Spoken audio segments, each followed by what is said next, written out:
Hello everyone, welcome back to another video. Today I'll show you how to deposit money in Exness from Binance. First, open your Binance app. As you can see, we are currently inside Binance. Now, to transfer funds from Binance to Access, open the Access app. From the dashboard, click on Details. Here you will see the Deposit option, tap on it.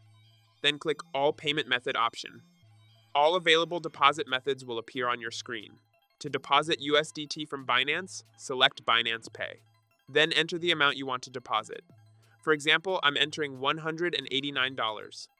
After typing the amount, click Continue. Next, you'll see a Confirm button. Once you tap it, you'll automatically be redirected to your Binance app as long as you're logged in on the same device. Now we're back in Binance. Binance will ask you to confirm the payment. You'll see the exact amount, $189, displayed on the screen. Tap Deposit Now.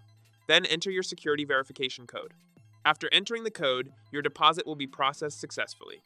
If you found this video helpful, don't forget to like and subscribe. Thanks for watching.